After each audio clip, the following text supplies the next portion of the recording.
안녕하세요. 콩나물쌤입니다. 이번 영상에서는요, 밥 잘 안 먹는 아이 어떻게 해야 하나요? 라는 주제로 한번 말씀 나눠드리도록 하겠습니다. 식사, 밥 먹는 거 우리 삶에서 너무나 중요하죠. 우리가 움직이고 말하고 생활하고 공부하는 거 모두 이 밥 먹은 것에서 이 에너지가 들어와서 우리가 생활을 하는데요. 도대체 밥을 안 먹는 아이, 먹어도 조금 먹고 이렇게 해서 밥을 안 줘도 잘 안 먹고 그러다 보면 키도 잘 안 크고요, 에너지도 없어서 늘 좀 약해 보이고 부족해 보여서 어머니 속을 많이 썩히는 그런 경우가 있는데요. 이런 아이들 왜 도대체 밥을 안 먹는지, 밥을 잘 먹게 하려면 어떻게 해야 되는지 오늘 3가지로 나눠서 또 말씀 나눠드리도록 하겠습니다. 이 영상 보시고 나시면요, 우리 아이가 밥을 잘 안 먹는 원인, 그리고 어떻게 해줘야 하는지 분명히 아실 수 있을 겁니다. 좋아요와 구독하기 하시고 좋은 정보 계속 받아보시기 바랍니다.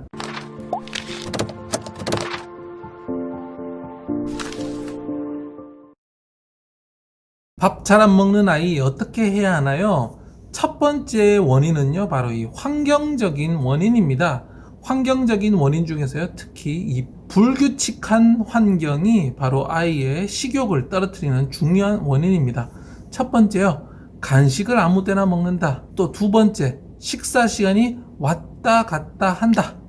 세 번째, 과도하게 집안에서 생활한다. 네 번째, 정해진 장소가 아닌 여기저기서 마음대로 밥을 먹는다. 이 4가지가 바로 불규칙한 환경인데요. 우리 몸은요, 생체 시계가 있어서 언제 밥을 먹고 어디서 밥을 먹고에 따라서 그 시계가 돌아가면서 밥을 먹고 싶다 안 먹고 싶다 이런 것들이 생기거든요.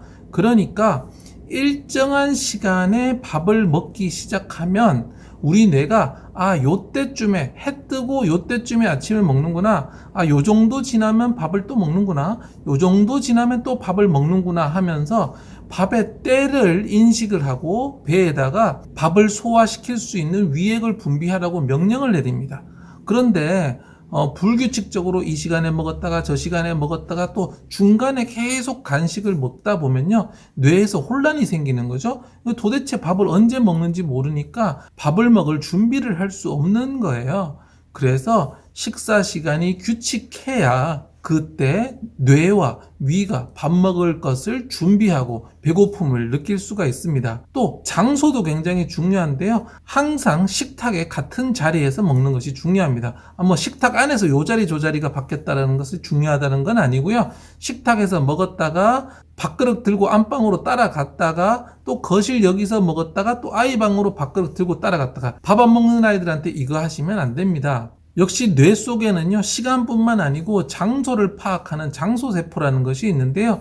이 장소에 가면 무엇을 해야 한다, 하고 싶다라는 정보를 담고 있습니다. 그런데 밥을 식탁에서 먹었다가 거실에서 먹었다가 안방에서 먹었다가 아이방에서 먹었다가 자꾸 왔다 갔다 하면요, 식사 장소에 대해서 이 명확한 인지를 하지를 못하는 거죠.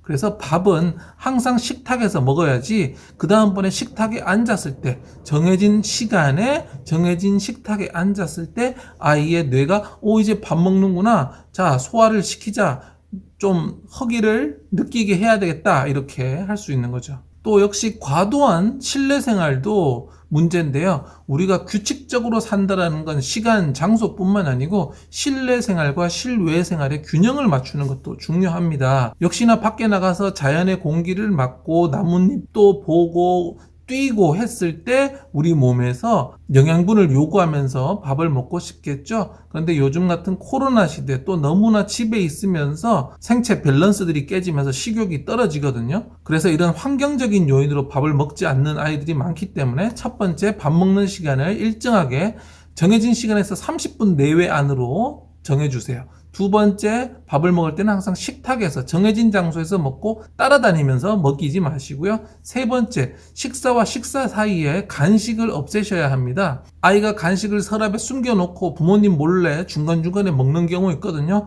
그러고 나서 밥맛이 없다고 하니까 아이 방에서 모두 간식을 빼시고, 간식을 아이 손에 닿지 않는 곳에 하고 꼭 허락을 받고 주시는 방법으로 바꾸셔야 하고요. 마지막 4번째로는 실외 생활 시간을 조금 더 늘려서 아이의 식욕을 북돋아야 하겠습니다. 밥 잘 안 먹는 아이 어떻게 해야 하나요? 두 번째 원인은요, 바로 심리적 요인입니다. 자, 심리적으로 밥을 먹고 싶지 않다. 그러니까 뭐냐면은 식욕이라는 건 일종의 욕구입니다. 식욕이죠. 그런데 이 욕구는 한 가지만 관련되어 있는 것이 아니라 다양한 욕구가 섞여 있어요. 우리 식욕, 수면욕, 또 뭐 놀이욕구, 성인 같은 경우는 성욕까지 해서 이런 욕구들은 모두 다 밀접하게 연결되어 있는데요. 어떤 문제로 욕구가 떨어지기 시작하면 이 욕구들이 동시다발적으로 떨어지거나 아니면 한 곳에 집착하게 되는데요. 제게 상담 요청을 보내셨던 한 부모님이 계셨어요. 그 부모님께서 아이가 밥을 너무 안 먹는다, 어떻게 해야 되냐라고 하시면서 스스로 아이를 너무 방임했고 정말 부부 사이가 너무 안 좋아서 아이한테 욱하는 일들도 많았다, 미친 듯이 애를 닥달했었다 하고 반성하는 그런 이야기를 하셨는데요. 바로 이런 경우에 아이가 압박감을 느끼거나 삶에서 재미, 흥미, 자신감, 자존감 이런 것들이 전반적으로 다 떨어질 수 있죠. 집안이 평온하지 않으면요, 아이들은 부모님 눈치를 보게 되고요. 눈치를 보다 보면 이제 자기 주도성을 잃거든요. 이 욕구라는 건 자존감과 자기 주도성과 굉장히 관련이 있어요. 자기 주도성, 내가 뭔가를 하고 싶다, 그리고 하고 싶을 때 해도 문제 없고 잘 해결될 때 자기 주도성을 발휘하면서 욕구라는 것이 증가하기 시작을 합니다. 그런데 만약에 부모님께서 아이를 너무 억압하신다거나 공부를 시키느라고 혹은 말 잘 들으라고 좋은 방법이 아닌, 권장하는 방법이 아닌 좀 억압의 방식으로 갔을 때는요, 아이의 자기주도성과 욕구라는 것이 눌립니다. 왜냐하면 자기 욕구대로 행동했을 때 부모님에게 혼이 나기 때문이죠. 그렇게 됐을 때 욕구 수준이 낮아지면서 수면욕, 식욕, 놀이욕 등이 전반적으로 다 낮아질 수 있습니다. 규칙적인 생활을 하는데도 아이가 식욕이 너무 없다라고 하면 다른 욕구들을 한번 살펴보셔야 돼요. 얘가 잠은 잘 자는지, 초등학생 어리니까 유아니까 어느 정도 잠은 잘 자겠죠? 그런데 잠 이상으로 어떤 놀이욕에서 자기 주도성, 스스로 하려고 하는지 아니면 항상 뒤로 빠져서 눈치만 보고 있는지, 하고 싶은 것을 말을 잘 할 수 있는지, 하고 싶은 것이 없다고 말을 안 하는지, 전반적으로 욕구가 없는 형태라면 그렇다고 하면 조금 문제가 있다고 볼 수 있거든요. 뭐 삶에서 해탈한 노승도 아니고요. 아이 때는 욕심도 많고 욕구도 많고 자기 주도성이 많은 것이 정상입니다. 보통은 부모님이 그걸 누르려고, 정상적인 수준으로 누르려고 노력을 하시는데 아이가 이게 너무 없다라는 것은 뭔가 심리적으로 많이 위축된 상황이니까요. 어떤 요인 때문에 아이가 심리가 위축되었는지 잘 살펴보시고 그 부분을 해결해 주셨을 때 아이의 욕구가 풀어지면서 식욕까지 돌아올 수 있습니다. 주로 이런 문제들은요, 불안, 우울, 걱정들과 연결되어 있으니까요, 이걸 한번 잘 살펴보시는데요. 초등학생의 경우에는 우울하다고 해도 우울한 티를 잘 내지 않거든요. 그냥 이제 불안해 보이거나 너무 차분해 보이거나 반응이 없고 좀 재미가 없어 보인다라고 보시면 약간 관심을 갖고 보실 필요가 있습니다. 밥 잘 안 먹는 아이 어떻게 해야 하나요? 세 번째는요, 육체적 요인입니다.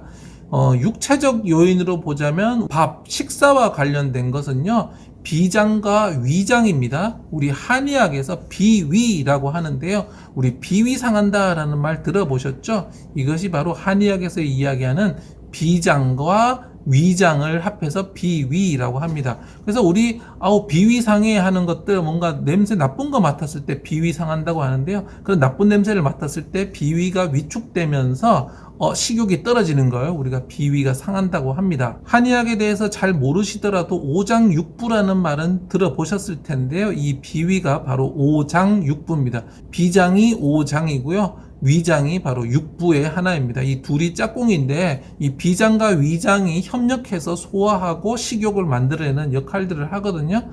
근데 우리 오장육부는 사람의 체질에 따라, 우리 사상체질, 팔체질 이런 얘기 들어보셨을 텐데요. 이 체질에 따라서 비위가 강한 사람이 있고 약한 사람이 있어요. 어떤 사람은 폐가 강하고 어떤 사람은 뭐 신장이 약하고 이런 식으로 서로 강하고 약한 것이 다 다른데 특히 비위가 약한 아이들이 있습니다. 그러면 비위가 약한 아이들은 말 그대로 비장 위장이 약하면서 소화 능력이 떨어지고 그렇기 때문에 식욕이 부족한데요. 환경적으로도 잘 안정되어 있고 심리적으로도 편안하고 자기주도성이 뛰어난데 식욕만 좀 많이 없다라고 보신다면 어쩌면 비위의 문제일 가능성이 높습니다.